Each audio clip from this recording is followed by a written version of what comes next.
அஸ்ஸலாமு அலைக்கும். எல்லாரும் எப்படி இருக்கீங்க? எனக்கு என்னமோ இப்ப தான் ஃபர்ஸ்ட் டைம் வீடியோ போடுற மாரி இருக்கு. ரொம்ப நாள் கேப் ஆயிருச்சு இல்லையா? எந்த வீடியோஸும் போடுறதும் இல்ல. இந்த வீடியோ ஜூலை மந்த் எடுத்தது. தம்பி வெக்கேஷன் வந்திருந்தப்போ மூணார் போயிருந்தோம். அப்ப ஸ்டோரியில ஷேர் பண்ணியிருந்தேன். ஆனா வீடியோ கொஞ்ச நாள்ச்சின்னு போட்டுக்கலாமே அப்படின்னு சொல்லி வச்சது. அதுக்கப்புறம் வீட்ல ஃபங்ஷன் இருந்துச்சா, அதுக்கப்புறம் வீடியோ போடுறதையே நான் சுத்தமா மறந்துட்டு இருந்தேன். மூணார் ஃபர்ஸ்ட் டைம் போனேன். ரொம்ப பயத்தோட போயிருந்தேனா, அதனால வீடியோஸ் அதிகமா எதுவுமே எடுக்கல. கொஞ்சம் கொஞ்சம் அங்கங்க எடுத்தேன். ஆனா ஒரு சில இடத்துலலாம் இறங்கல. ஏன்னா மழை வேற லைட்டா ஸ்டார்ட் ஆயிருச்சு. அதுக்கப்புறம் பயங்கர காத்தா இருந்துச்சு. அதுவும் இல்லாம எதுக்கு என்ன அதுக்குன்னே தெரியாத அளவுக்கு மிஸ்ட் இருந்ததுனால, சரி சேஃபா ரீச் ஆனா போதும் அப்படின்னு சொல்லிட்டு கிளம்பிட்டோம். ஆனா, ஓரளவு ஹைட்டு போனதுக்கப்புறம் மழையும் ஸ்டாப் ஆயிருச்சு. எனக்கும் கொஞ்சம் பயம் போயிருச்சா, வெதர் நல்லா இருந்ததுனால, சரி இங்கேயே கொஞ்சம் நேரம் இருந்துட்டு போலாம் அப்படின்னு சொல்லிட்டு, சின்ன சின்ன ஃபால்ஸ்லாம் இருந்துச்சு. அதுகிட்டலாம் நின்டு ஃபோட்டோஸ் எல்லாம் எடுத்துட்டு, அங்கேருந்து பொறுமையா தான் போனோம். ஏன்னா, ஆஃப்டர்நூன் செக் இன் அப்படிங்கிறனால சீக்கிரம் போய் என்ன பண்ண போறோம் அப்படின்னு சொல்லிட்டு, அங்கேருந்து வந்து ஸ்லோவா தான் போனோம்.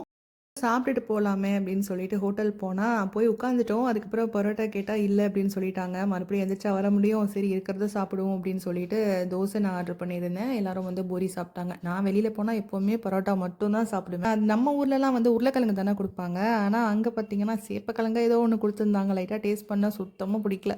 சரி நல்ல வேளை அப்படின்னு சொல்லிட்டு தோசைய சாப்பிட்டுட்டு அங்கேருந்து கிளம்பிட்டோம். இதுக்கப்புறம் உள்ள வீடியோலாம் நெக்ஸ்ட்டு ஷேர் பண்றேன். சேனல சப்ஸ்கிரைப் பண்ணலனா சப்ஸ்கிரைப் பண்ணிக்கோங்க.